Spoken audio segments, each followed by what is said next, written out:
Hi there and welcome to today's video. My name is Nicole with morningchores.com and today I'm going to show you how I plant my indoor seeds. I'm going to share some benefits and tips along the way.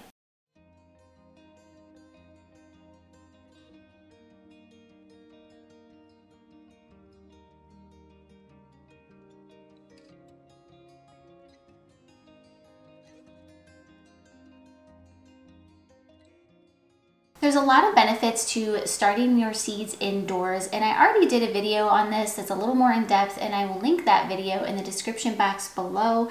But if you watched our previous video where I talked about how I plan out my garden, I've got all my seeds right here, so it's really easy for me to pull out what I want to start indoors. But like I said, there's lots of benefits to starting your seeds indoors. For one, it helps you get ahead of the growing season, especially where I live. We have a very short growing season, so it helps me get a head start on some of my plants so that when it does warm up, I'm already ready to go with my little seedlings that have already started indoors. So it really makes a huge difference. The other benefit is I can actually plant things that don't normally grow in my area, things that require longer summers and warmer, hotter weather. For example, tomatoes. I love growing tomatoes. We love to eat tomatoes, so I love growing them, but in order for me to grow them in my grow zone, I have to start them indoors. I do have volunteers that show up in my garden, but usually it gets cold before they produce any fruit. So they can grow here. It's just there's not long enough of a summer for us to reap the fruit of that plant. So it gives me the benefit of growing things like tomatoes and peppers where I normally wouldn't be able to. The third benefit is it saves money. It is a lot cheaper to buy a packet of seeds than it is to go to your local greenhouse or nursery and buy a flat of plants. Mainly because when you buy non-GMO, heirloom, organic seeds, I can not only get a lot of seeds in one packet, but when I plant those seeds and grow, for example, peppers, I can actually save my seeds from the peppers that I get out of my garden, and I can plant those in the next growing season. So it's the gift that keeps on giving. So I do find that buying seeds and planting them yourself really does save a lot of money. And the last benefit is it's a really fun experience. It is really neat to see something grow from a seed and then you plant it out in the garden and then it reaps fruit for your family to eat. It really is a really neat experience for kids because they can see where their food comes from, and you can also see how much effort it takes to grow food. I think when we buy food from the grocery store, we just lose that connection of how much time and effort and energy it takes to grow that one tomato or that bunch of bananas. It really does take a lot of effort. So it does instill some appreciation for your food, which I think is really, really important.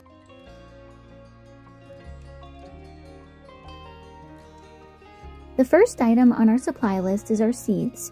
In our previous garden planning video, I covered a list of information about seeds and shared how I organize them. You can find that video in the description box below. The next item on our list is seed starting mix. This can be purchased at any big box store, hardware store, or you can purchase it online. Make sure that you buy seed starting mix and not regular soil, as it does not work well in germinating seeds.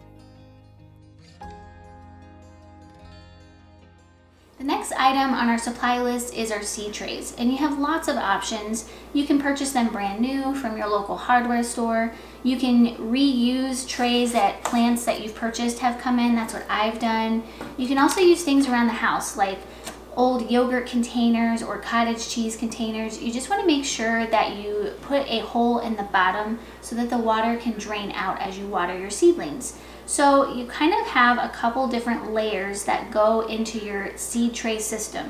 The first thing you need is some type of tray to catch the water in. So as you water your seedlings, the water drains out and collects in the tray, and then it's reabsorbed by the root system. The next item you need is your actual seed containers, and like I said, you can purchase these or use something around the house. This is something I purchased onion starts in, so this is something you'd use for onions. The next size up, this I would use for herbs and peppers and things like that. And then you have your bigger option. This is what I would start my tomato plants in. Some people start their tomato plants in the smaller and then transplant them later to the bigger, but I just save time and opt not to do that and just start them in these. The last item that you need is a cover, and these aren't necessary, but I do find them really helpful for germination, especially getting the germination going really quickly. And this just sets on top like this, and it creates this little greenhouse system, and it really does make a huge difference. Sometimes too, what I'll do in the beginning when I'm waiting for them to germinate is I'll spray the actual lid with water, and then I'll put this kind of on top, and it just creates this little kind of jungle greenhouse, and it's the perfect optimal environment for your seeds to germinate. Once they pop up, I don't do that anymore because you can get mold on the leaves and you don't want that to happen. So I just do that until they pop out of the soil, and then I stop. Next item is a watering can, or you can use a spray bottle. There are a couple of bonus tools that will help encourage germination success. The first are heat mats. These provide extra warmth to the soil, and I'll show you how to use them later in the video. The next bonus tool is a heat lamp, and this is especially helpful if you don't have a sunny window or many sunny days in your location. Another great option is to place your starter seeds near a wood stove. A wood stove will provide plenty of warmth to help get your seeds germinating successfully.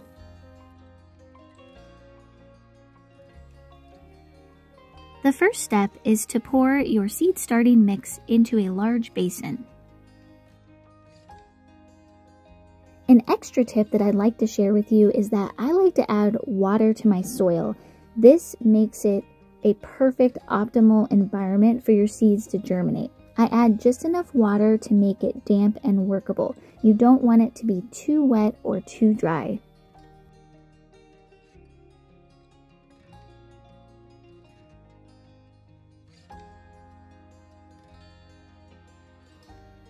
Next, fill your seed starting containers with the soil.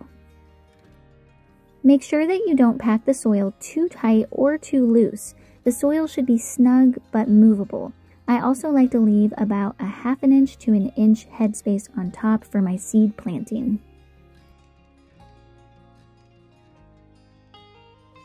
Now we are finally ready to plant our seeds. I don't plant my seeds super deep. The tinier the seed, the more shallow I plant, and the bigger the seed, the deeper I plant. So use your judgment, but I do find if you plant them too deep, it will take longer for the seed to come up above the soil. The onions that I'm currently planting, I'm simply laying the seeds on top of the soil, and then I'll come back in and sprinkle soil on top to cover. Make sure that you label your trays so that you know what seeds are what.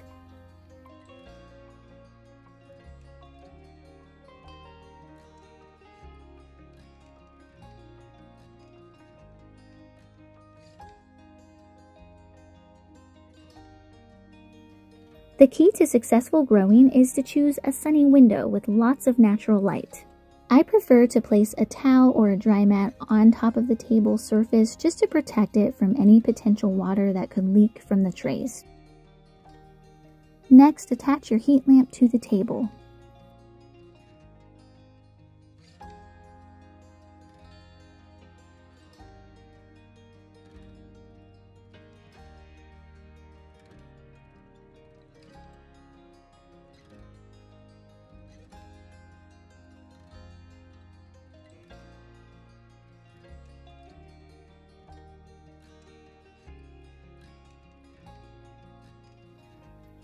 I like to place another towel on top of the heat mat just for some extra protection against potential water leaks. The heat mats don't get super hot, they really just get warm, but I still try to keep a close eye on everything just to be extra safe. Finally, we're ready to place our seed trays onto the table. I also like to give them a really good water at this point, and I prefer to water from underneath rather than from above, just because when you water from above, it's very easy to waterlog your seeds, and they might not germinate if you do that, so I think watering from underneath is a safer bet.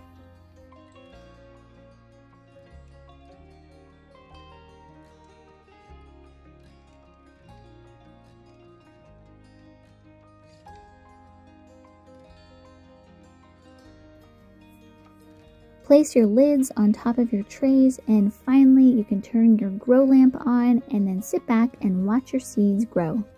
Thank you so much for joining us in today's video. I hope you found it helpful. You can also watch our previous video. I have it linked in the description box below where you may learn something that I didn't cover in today's video. You can also head over to morningchores.com where you'll find more information on gardening, sustainable living, and much, much more. We'll see you in the next video, and I hope you have a great day.